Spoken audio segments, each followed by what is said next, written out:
Welcome to the Icons Creating Evil Art Studios. I'm with the label. My business card actually says Weird Hairy Guy, and that's how you'll know me. This is the band Serpent Omega, and we're here today doing an interview for Ghost Cult magazine. They've been kind enough to send us a few questions that I'm going to take with the band.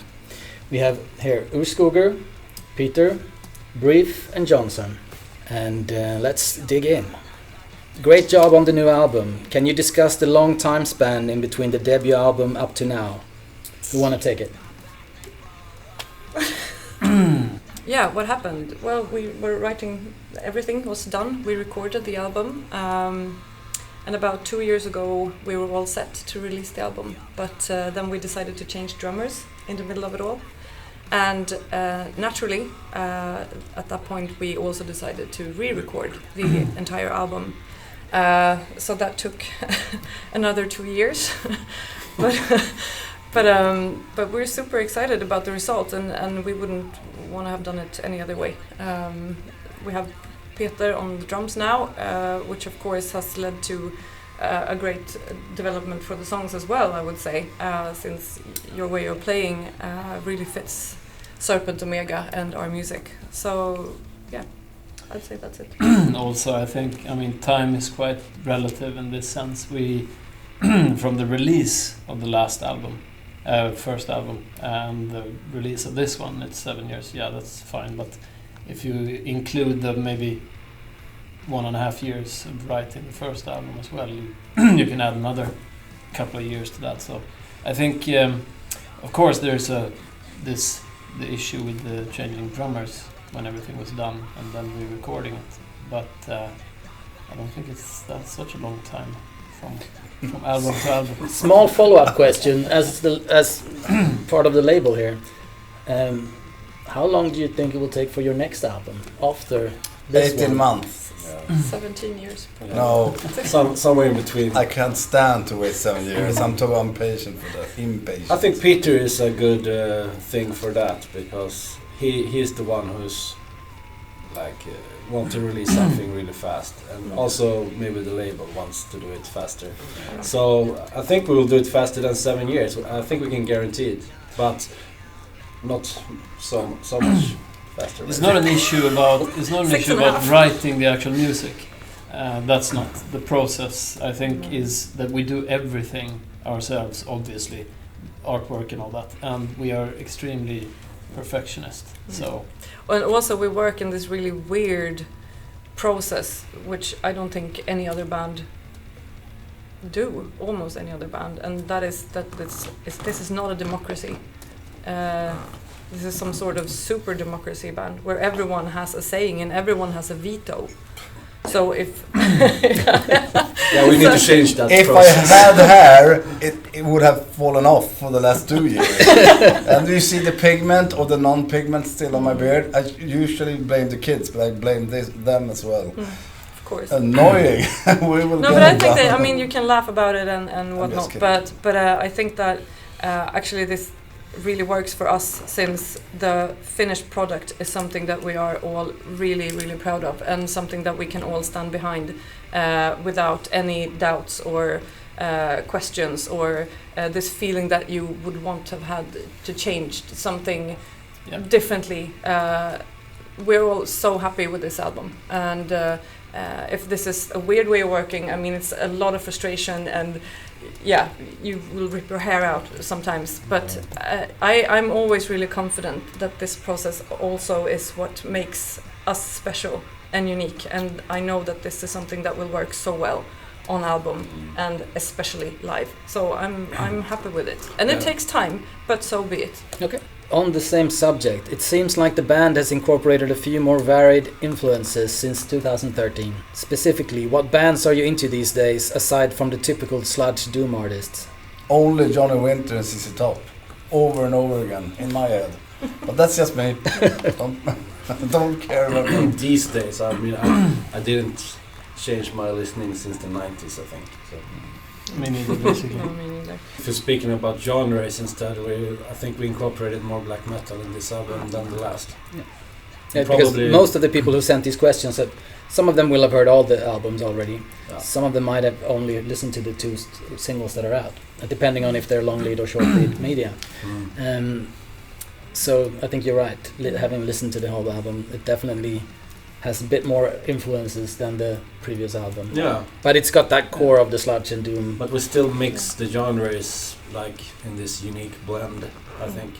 For me, when like writing music, I don't sit down and listen to Black Sabbath, whatever, and then make a riff. It's just comes from somewhere. And I mean, I can listen to jazz or whatever. It can be equally heavy as any other sludge band or whatever that's out there. It's not about distortion to make it heavy, really. So for this album, it hasn't changed. It's just that probably we've evolved a bit personally.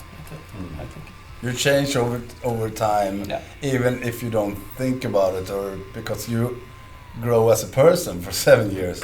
I mean, of course, and also since you recorded this album the first time, you probably changed as well, both as musicians and influences or ideas, where to go. And you were an influence coming into the band as well. Of course. The songs were already made though, so it's more like how they turned out on the album. But I also think that for us it's always like the best riff wins, and then nothing else really matters. What kind of genre or stuff, it doesn't matter. If it's a good riff, it's gonna make the cut. If it's not good enough, it's not gonna happen. That's true. We never said like, oh, this is not Serpent Omega about a riff. No. We always said, yeah, it's a good riff or it's a bad riff. Yeah. So another influence then, does nature factor heavily into song concepts and lyrics? If so, and is it nature such as Sweden and close to home, or just nature in general? To me, it's a huge influence in everything I do. But and of course, it's easier to be influenced by the things that you are surrounded with here in Sweden. But I'd say nature in general is a big influence for me. But then I get my strength and inspiration from nature, and I can't go anywhere right now, especially. So of course I get my main inspiration from the forests around nearby where I live. I think the nature is always like this perfection, and like artists are like never coming up to that level. Ever. But we can try. But not to me, really. It's not like I sit in a stream and play my guitar or whatever. But you should. I do understand what you're saying, and I think that there is some kind of force that you want to mediate or whatever. But I think I pulled more strength from family and friends and such for inspiration. and beers. And beer. Beer. I'd say that. We go with beer. Yeah, That's our answer. we go with beer. From this mythical nature thing to beer. From striving to... That's nature. That's nature. It's made from beer and weed. That's nature. It is. Alright, speaking with Brief and Jonsson a little bit more, how does the band achieve the great uniform guitar and bass tone throughout the album? Yeah, good question. I think a lot of the sound comes from that we have this very low tuning. Actually, it's like drop A. And also we use these Sun amplifiers that are really powerful. So we always have a fight with the sound technicians, like at every show, because they want us to lower and we are just, I'm lowering now and turning it up. So Yeah, the old Southern Lord slogan is still valid, like maximum volume yields maximum results, I think. the bass is actually up there in the guitar register, and we only have one guitar, so that's how we were thinking about it from the beginning.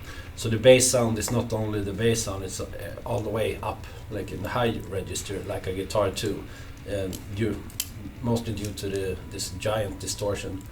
And but like for example live, I always use a second amp on the other stage side where Brief is. It sounds like two guitarists playing.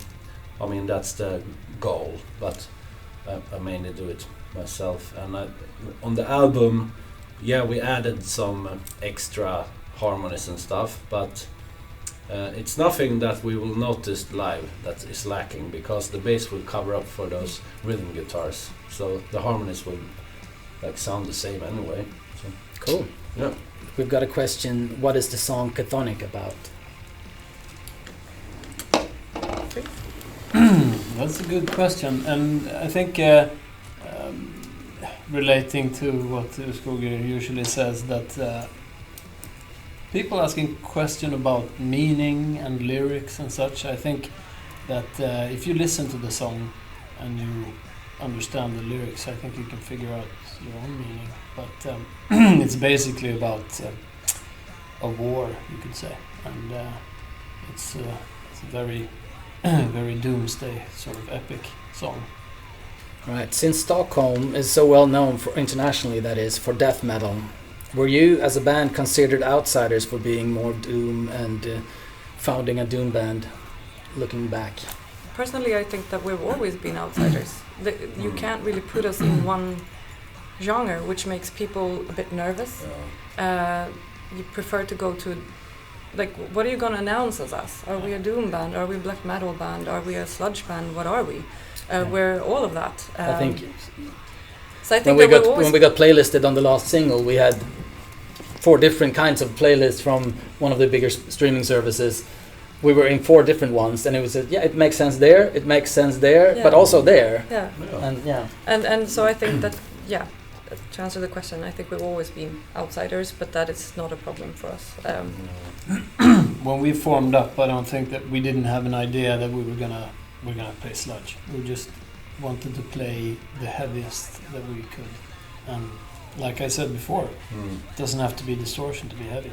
So no, it's just what comes out when we do our shit. It's heavy.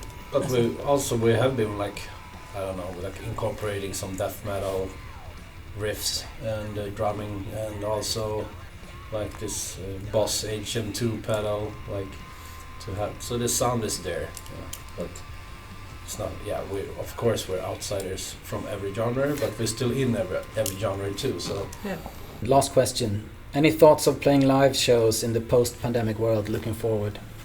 Yeah, we have a couple of gigs booked. For example, this Macken festival here in Stockholm, super cool festival. But they just postponed it to, I guess, September 2021. And we have kind of a release gig booked that we're looking for a new date also. More info about that later. So I don't know about any other gigs. Yeah, we had one like semi-planned, also this outside gig. We'll see what happens with that, like this drive-in show. But I think that like every artist has to right now is to look for different ways to meet the listeners and the audience, and what that may be, we don't know yet how the outcome will be. But I mean, we have this new album which is fucking fantastic, and we are a live band. Foremost, we are a live band, so I'm sure that we will find ways to play live. Cool. All right. Thank you for watching. Icons Creating Evil Art and Ghost Cult presents Serpent Omega. Yeah, thanks. Check out the album 2, released September 4th on CD, vinyl, and digital.